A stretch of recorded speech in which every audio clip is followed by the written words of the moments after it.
What's up, everyone? Welcome to the Locked On Cavs podcast. I'm Chris Manning. My co-host is Evan Dammerel. We have a special guest today, Danny Cunningham from East Bank, Cleveland, and WKYC. Segment 1, we're going to talk about what's at stake for the NBA draft for Cleveland, which is finally here. Segment 2, we're going to talk about some trading back options for Cleveland, maybe. And third segment, some dudes we like and the latest on Dean Wade. Let's get into it. All right, the music you heard on the way, in at least in audio form, is from our friends at Astro Radio. Check them out on Apple Music or Spotify. Thanks for making Locked On Cavs your first listen every day. Remember, we are free and available wherever you get your podcasts. I'm Chris Manning, covering the Cavs and the NBA for places like Diamond Up Rocks and Estimations Fear the Sword. My co-host, as I mentioned, is Evan Dammerel, primarily at Facebook's Rights on Euclid. And our guest today is the one, the only, Danny Cunningham from East Bank 850 and WKYC. Danny, what's up, brother? Not much, Chris. How are you guys doing? I'm doing good. Evan, what's up? Not a whole lot. Just getting through this heat wave, ready for the draft tomorrow. Ready to talk about this. Today. Sorry. Sorry. Did you forget that it's Thursday morning, Evan? Yeah, I forgot it was Thursday morning. I thought it was Friday. The draft was Friday, so my apologies to everyone listening. But I'm ready for the draft. It's an exciting time. I think Cleveland is one of the more interesting teams. I think Detroit is definitely going to be one of the more interesting teams just overall with what they want to do. But yeah, I'm good. How are you, Chris? I'm going. We're hit in the thick of drafts. Jeremy Grant has already been traded. There's a lot of stuff that maybe will happen. I'm sure we'll get a lot of rumors and nuggets as the draft goes on Thursday.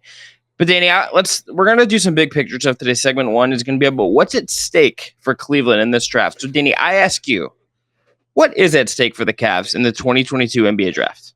So it's an interesting question. And, the other night when you kind of posed this to me as we started talking about this show, I started really thinking about it. And it's not a draft that is nearly as vital, I guess you would say, as any of the last couple where, you're picking 5th and it looks like you nailed that Darius Garland pick.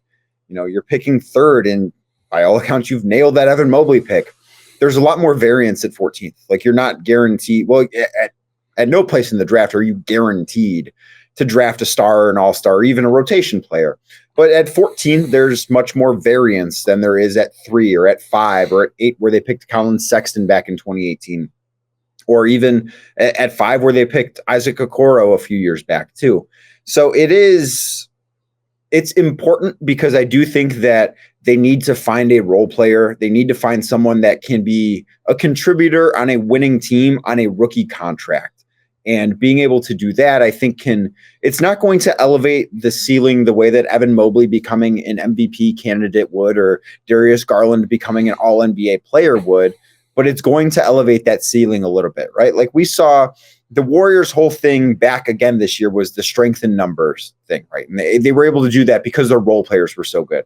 If you could get someone at 14 that turns into a Sean Livingston or an Andre Iguodala, just younger versions of them, and I'm not necessarily speaking their skill sets, but that type of impact, it's a huge win at 14 for the Cavs. It really is. Evan, what do you think? I think I think Danny's spot on when you look at it, like just statistically speaking, and just looking at the grand scope of the draft. To be able to hit on 4 picks in the top 10 is pretty tough, especially at 8, which is historically like not a great spot to be picking with Colin Sexton, with Isaac Okoro, who, yes, the jury's still out on him a little bit offensively, but like defensively, there's a ton of upside there, and like there is a quality role player at the end of the day. And in a pretty weak draft outside of after LaMelo and Wiseman and Halliburton, like it was a pretty quick drop off, and still the verdict's out on Wiseman as well. So Mobley and Garland were for sure good picks. I think the fact the Cavs just kind of have history on their side, like they don't really need to be worrying about like swinging for like an absolute hit. But I think they have the luxury of possibly going with best player available, but factoring in fit at this point at 14. And we talked about this a little bit as well, Chris, where like you look at like future upside as well, where Karis LeVert's money comes off the books next offseason. Kevin Love's money comes off the books next offseason. Do you kind of play that into a factor as well? Do they draft a wing type player to kind of soften the blow of possibly losing LeVert, or maybe consolidating Osman, or so on and so forth? Or do you maybe take like an EJ Liddell or a Terry Eason and you play him as a 3-4 and kind of just maybe prepare for the eventuality that Kevin Love could go join LeBron and Kyrie in LA on the Lakers. But at this point, there's just a lot of interesting factors at play. But the Cavs, let us not forget, like they could not be picking right now too. They burned out at the end of the season. They lost both of their playing games, and that's why they're in the spot they're in right now. So I think it's just kind of like a little bit of a silver lining for an already great season. And now you can add a cost-controlled rookie who could, like Danny said, be one of those role players that takes you to the next level. Maybe not this season, but seasons beyond. And it's an interesting spot for them to be in for sure. I don't think, I've said this a bunch. I don't think you can expect this pick to matter. I would be surprised if this pick matters in how we ultimately think about this season. I look at where we're at here, and I think this is something of a nexus point for Cleveland. I think you're in a spot where they could get someone and stash them. If they trade back, which we're going to talk about in segment 2, and maybe get another future first-round pick or to get 2 picks in this draft or something, like they're going to be choosing something of a developmental path here. Because if everything kind of goes to plan with Mobley, with Garland, this is the start of an era where you're going to keep leveling up. And if you're going to get a first-round pick again in 2 years, your own first round pick at least, it is not going to be at 14. You're hoping it's in the 20s. You're hoping it's in the back end of the 20s, if not later, right? Like you're hoping to keep this leveling up period as we go along here. So I think this draft is an interesting decision point for them. And I'm Danny, when I come to think of it, I tend to think this is a time where we're going to learn a little about what Kobe Altman and his staff's plan really is here for how they go beyond last season. What is the plan to keep developing, to keep this going along, at least as far as the draft goes, with obviously free agency coming up in very short order? I do think it's fascinating, Chris. And you brought up the aspect of not expecting the guy that you pick at 14 to be a big difference maker as a rookie. And I do think that's very true in most cases because, the further down you get into the lottery and out of the lottery, the more developing that these guys have to go. But the flip side rookies are not good. Evan Mobley, correct, like being like an impactful rookie is like an anomaly to like the 100th, especially on defense. Yeah, but it's like most rookies are bad. That's fine. That's fine. Most rookies are bad. That's cool. But I do think it's interesting. And there's one guy in Oshea Agbaji from Kansas. Mm-hmm. Him being 22 years old, him having a lot of experience at Kansas, playing 4 years there, being a good defender, being a solid shooter, fits what they just from a need standpoint. I don't know how much I necessarily love him as a prospect, but he's a guy that it seems like has a higher floor, a lower ceiling, that if they are looking to make a pick on tonight to help them contribute down the stretch in 2023, they're going to take someone older. They're not going to be taking a 19-year-old. They're going to be taking someone closer to 22 years old. So I think that's a fascinating thing to see. And we will find out more about Kobe Altman's draft strategy or just team building strategy, I guess, by that decision alone. If they want to take a chance on a guy that's 19, or if they want someone that's more seasoned that they think maybe he's not going to have quite the upside, maybe going to have a little bit less variance, but could probably help the Cavs sooner than later. Yeah, I think that's Agbaji is a guy who I always go back to. He's someone who I kind of had circled back when Cleveland first flamed out in the play-in tournament. I'm like, well, they need wing depth, they need 3-point shooting, they need defense. Like the Cavs kind of have a type when it comes to defensive studs who maybe have a little bit more upside. Like that, he seems like a JB Bickerstaff type player, but I agree with you to an extent. But I also have to think like we'll talk about this in the next segment. The Cavs could also not be making this pick for themselves. They could be making it for another team as well if they're able to facilitate some type of trade on draft night. Like we saw Jeremy Grant go to the Blazers for literally scraps, and I think a lot of it was the fact that teams were hesitant to sign him to that 4-year, $112 million extension that maybe Portland will sign him to. But at the end of the day, maybe the Cavs try to get in and not necessarily maybe go big name hunting, but maybe consolidate some of the assets they've acquired, whether it's maybe some of these younger fringe rotation pieces or like Markkanen or this pick and maybe future picks down the line as well, because the Cavs are picking 3 times on Thursday night. And you could maybe make a move like that too. Like there's a lot of interesting scenarios here. And I can see both schools of thought where like you could draft a player that could contribute immediately. But I think Chris has really sold me on the idea of drafting a rookie for possible contributions this season, but you're more so focused on next season or the year beyond that as well. Granted, 1 less or 2 less years on the rookie scale contract, but you need depth somewhere. And if you're a non-glamour market like Cleveland, you got to build through the draft. And to be clear, I'm of the opinion that the Cavs should not be drafting for this year at 14. They absolutely should not. They should be drafting to, in all likelihood, to draft somebody that is maybe your 5th starter, maybe your 8th man by time Evan Mobley starts to really come into form. Because I think it's fair that I would venture to think all three of us agree that Evan Mobley is going to be the best player on this Cavs team when they make the playoffs, whether it be in 2023, 2024, 2025, whatever it may be. But as you get closer to Evan Mobley's second contract and closer to his peak, that is when you want this player selected at, whether it's 14 or if they trade up to 7 or they trade back to 19. That's when you want this player to be able to be a contributor. I don't take stock in necessarily this guy needing to contribute in 2022, 2023. Yeah, never works out that way. All right, after the break, let's talk about the idea that the Cavs could trade back in this draft. Let's say trading back with a team that would offer them another first-round pick or offer them a future first-round pick to replace the one that will go to Indiana next year if they make the playoffs. But first, Evan is going to tell us about our friends at Arcade 1-Up. Yeah. You know, folks, Chris already lead them in, but we have big news. The one, the only NBA Jam is back, and Arcade 1-Up, the leader in home retro arcade games, is not only bringing the best game ever back, but they've also made it bigger than ever with, wait for it, Shaq Edition machine. People are obsessed with NBA Jam, and I'm thrilled to tell our listeners that you can once again play hoops with NBA legends in this arcade classic. Jump clear across the court and set the ball on fire in one of the most first sports games ever to feature real and digitized NBA licensed teams.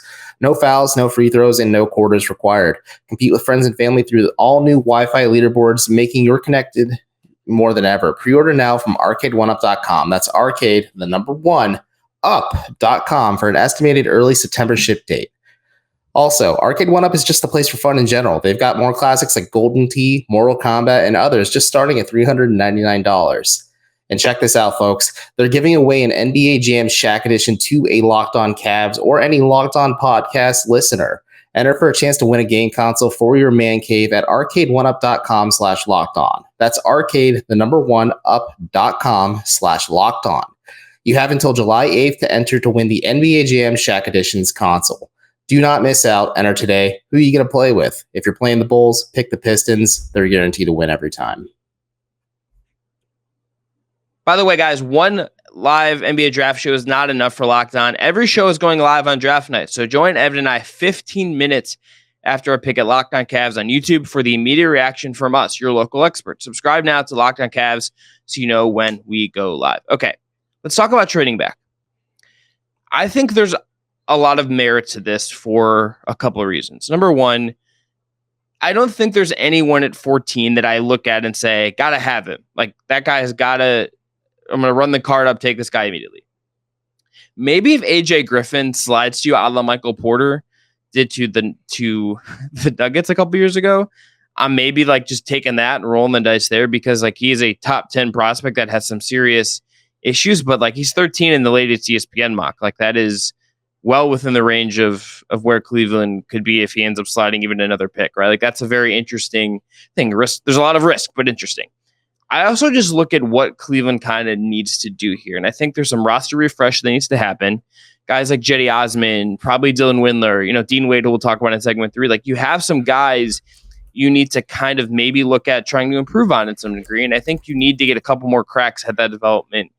Like you need to get a couple more cracks at developing guys. So, and there are just teams with stuff to offer you if you want it. So like the Grizzlies have the 29th pick and they have the 22nd pick if you want to go that route. They also, the Rockets have 3 first-round picks. So like you're not going to get their high pick in the top of the lottery, but they have 17 and they have 26. So like if you do that, I'm cool with that. There's some rumors that there's some reporting coming out that maybe the Wolves are interested in getting up to 14. You could take a future first-round pick for them, maybe some protections on it. You could roll with that. Like there's just stuff you could do, guys. And we'll start with Danny here that I just think makes sense. If you traded back to like 17 and also got 29, and you came away with like a player at 17 you like, or like let's say it's Dalen Terry at that pick, and then you take someone like Wendell Moore 26, or you take Beauchamp at 26, or you take someone you like also at 26 and get two bites at that apple for just like helping a team move up to 14. Great, do it right now.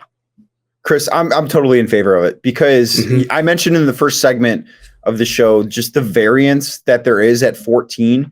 The chance of hitting on a guy at 14 as compared to hitting on a guy at 17 is not all that different. It is absolutely worth picking up an extra first round pick. You know, whether it is trading with Houston to get 17 and 26, or maybe you're trading with Minnesota and you get 19 and a protected pick next year.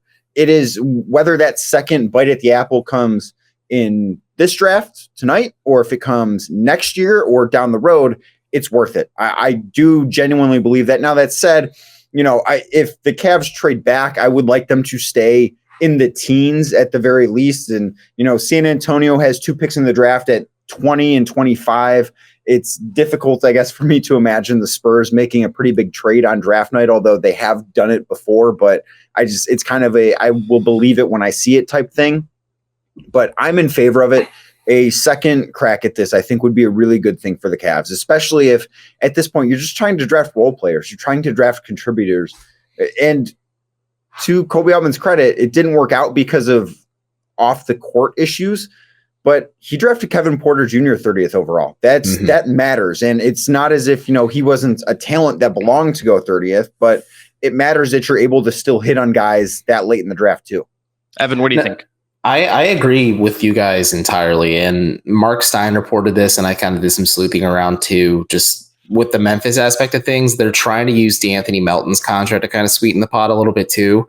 So if you're the Cavs and if you got DeAnthony Melton and 22 for 14, I think if you sent back Jetty Osman in 14 just to make the salaries balance out, like that's an absolute no-brainer layup of a trade. I think if you got 17 and 26, that makes a ton of sense. If let's say the Bucks offered you Grayson Allen and a future first for that, and then maybe you just trade out of the first round and Tyler, because Allen is a type of player that would make sense on this Cavs team. Like maybe you take a stab at that trade too. Maybe you try and pry Milwaukee's first out of them this year as well. And there's different avenues and different ways to pursue this. But I think just once you get into the teens, and the top 3, possibly top 4, with Sacramento being the wild card here, is kind of locked in at this point between Chet, Jabari, and Paolo. So, like, there's going to be a lot of movement, I feel like. There's going to be a lot of teams trying to jump. Like, the Knicks are desperate to get Jaden Ivey and jump up 4, but there's going to be plenty of teams who maybe, like Chris said, let's say AJ Griffin falls and he happens to be at 14. There could be a team that approaches Cleveland that gives them an offer they just simply can't refuse. And having multiple bites of the apple, like Danny said, and getting multiple role players that you can maybe round out this rotation with in terms of just playmaking, shooting, defense, athleticism. Like there's a lot of needs the Cavs kind of have that are very specific. And I think being in that sweet spot of like the mid to late first round and maybe grabbing a point guard and a wing somehow, some way, like that's a huge win if you're the Cavs. And then you walk away pretty satisfied heading into free agency, and then you just tackle the next obstacles in front of you. Denver, I will say, guys, is the other team in this exercise that's of interest, just because it seems like Monty Morris is out there as an available target. I think we would agree that backup point guard, a veteran guard of some variety, is a need for Cleveland. It's a pretty affordable contract. You're getting him in his late 20s, probably in like in his quote unquote prime. You know, maybe if I don't know if they really have a desire to like get up to 14 in this sense, and you could take 21 or whatever and like still get a player and get Morris. Like I think something like that can make some sense, or you could take 30 from them if they didn't want to give up 21. I think there are options here, and I think it will be interesting to see what, if this happens, like what team comes up and how aggressive they did. I mean, I look at the Jeremy Grant trade, and like that was like that's obviously different than this, but like that was like a very low price for what. For that, like it just didn't feel like exactly like the slam dunk, you know, that maybe the Pistons might have been hoping for in trading Grant. Like they didn't get 7 back. They got like a future pick via the Bucks, a team with Giannis, who's probably the best player in the world. So like, I don't know, like that's weird. But if you could get one of these other first round picks and a player, I think that's of interest.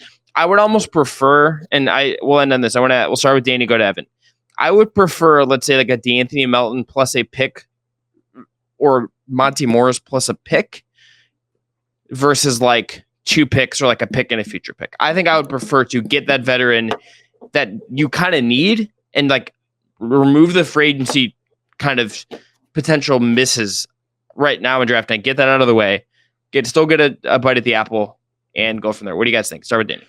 I agree. And, I not to sound nerdy, but I've mentioned variance a few times on this podcast. But if you trade for a guy like DeAnthony Melton or Monty Morris, you're trading for a known commodity. Like, what that player is. And I think that would be a really good thing. And you still get that chance to find someone and develop someone. And who knows what that player could turn into. But I do think that trading for somebody, an actual player on draft night as opposed to a pick, is a smart move for the Cavs. And Chris, the other thing I wanted to bring up, it'll be interesting to see how a number of these teams that you brought up operate. Like, you brought up the Denver Nuggets as a team that could be looking to maybe move up to 14. Maybe that's a little bit too much for them.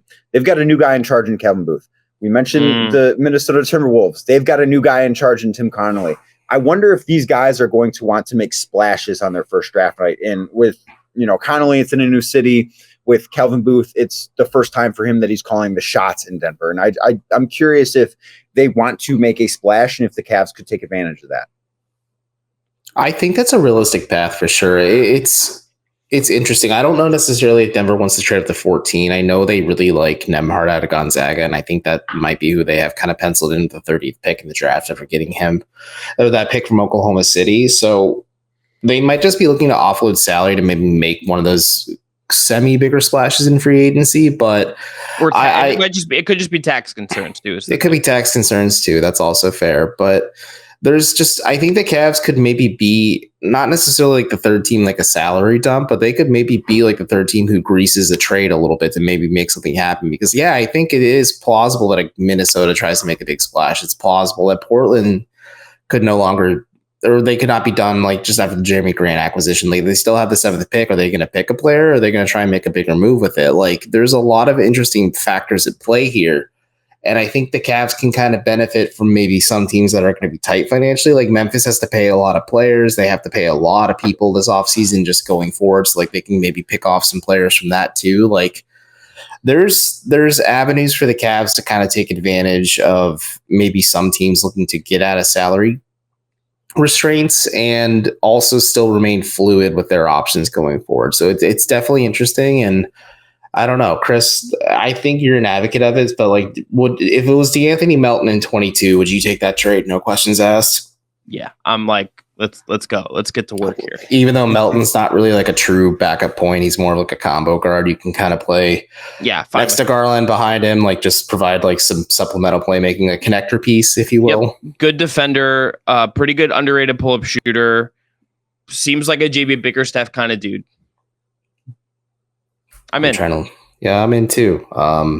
Especially because how long has Melton been with the Grizzlies? Because I'm going to check something. It's like 2 years. It's not been that long. Never mind. Okay. Yeah, it's not been long because he was a rookie, second-round pick, got drafted by Phoenix. Rookie in 2008. Yeah, he was with Phoenix in 2018. My apologies. Yeah, so. That's okay.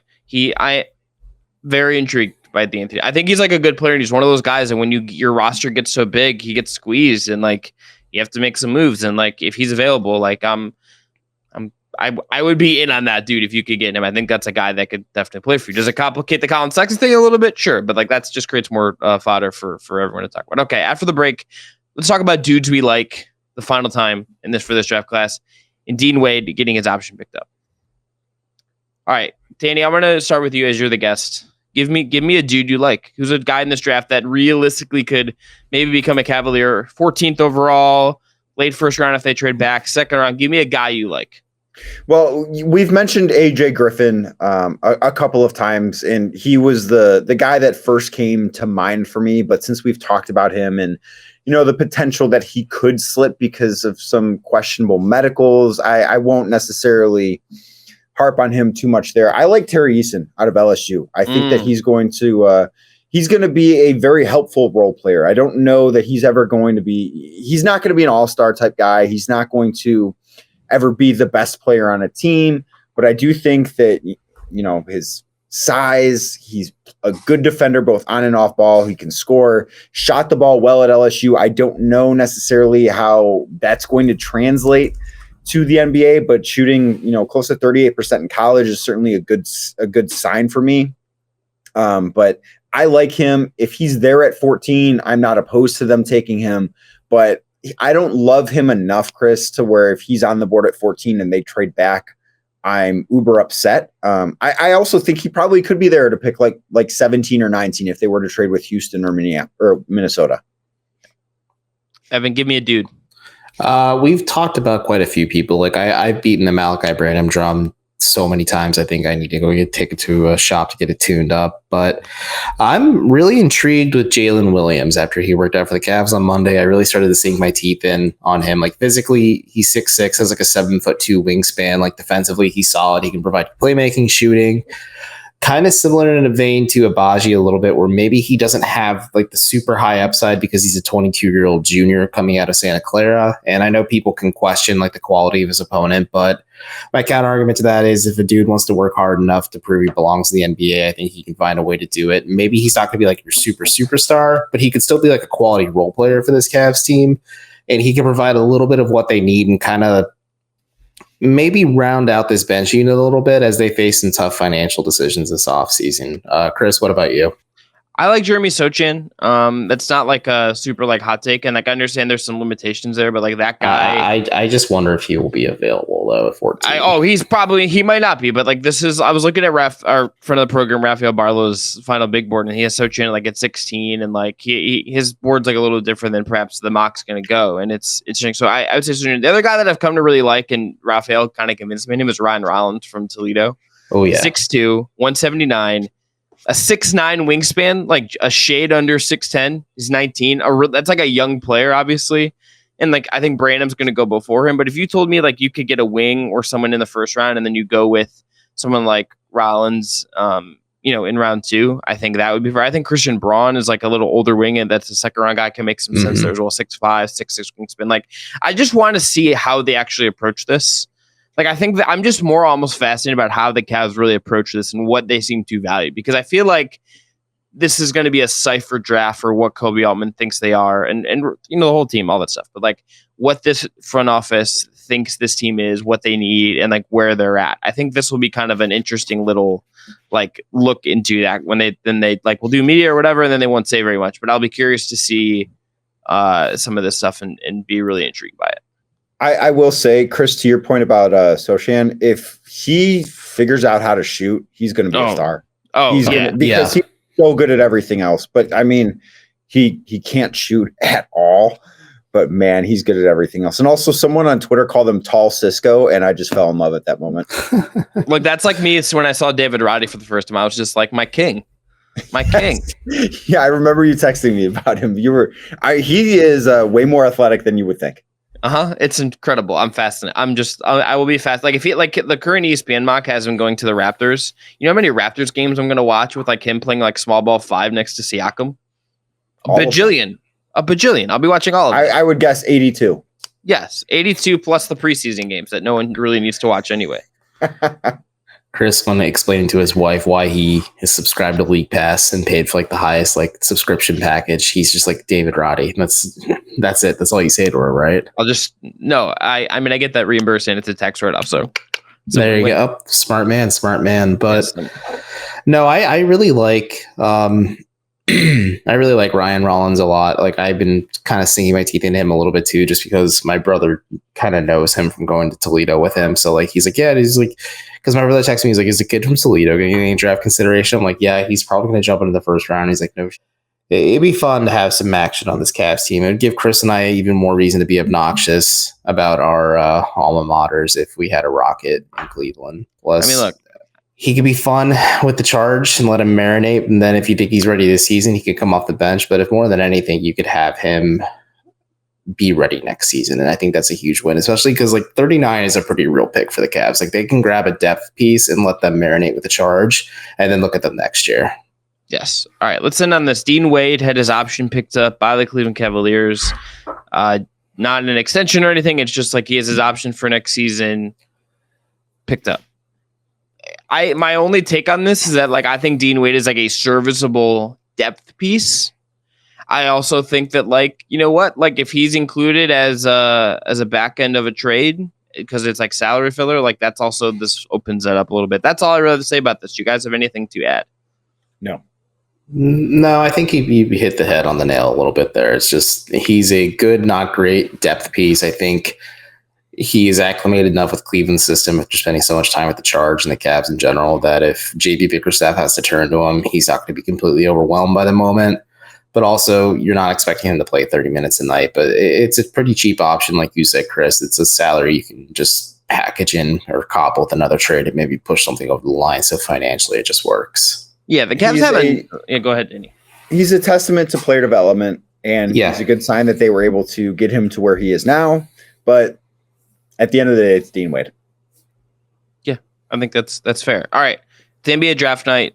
I can't wait. I love NBA draft night. It's maybe not as fellas. I will tell you, I sprinted out of bed, took a shower, got ready to record this podcast on Thursday morning because I'm so excited for the draft. Yeah, you definitely did that. I am very excited. I want some more trades. I want some chaos. I just want a little bit of the chaos dial turned up. Give me a weird trade involving whatever the Kings do, a team in the top 10. I just want some stuff. I want Russell Westbrook to go to Charlotte and Kyrie Irving to go to the Lakers and Malcolm Brogdon to end up with the Knicks. And then you watch Kevin Durant force his way to the Pistons instead, and that's what they clear all that space for. I'm waiting for the Russell Westbrook salary dump to the Pistons. That's their cap space move. Just let's go. Wouldn't that be something? Him and Cade Cunningham how to play. There you go. Look, it's going to be a good time. Danny, thanks so much for coming on. Tell everyone where they can find you, and we'll anytime, guys. I'm at Real D Cunningham on Twitter. I write for WKYC.com, and I am on 850 ESPN Cleveland every night from 5 to 7, myself and Matt Fontana. Yeah, tonight they're actually doing something very cool downtown. They're doing a block party, I believe, down in the city. Yes, Danny and Matt Fontana down up on the air. I'm sure it's going to be great. Can't wait to tune in. Everyone we'll be back again live on this YouTube page if you're watching on YouTube. And if you're not, what are you doing? We'll be live 15 minutes. We'll have a full episode recap of the draft stuff come Friday morning. Until then, I'm Chris. That's Evan. And that's Danny. Be well.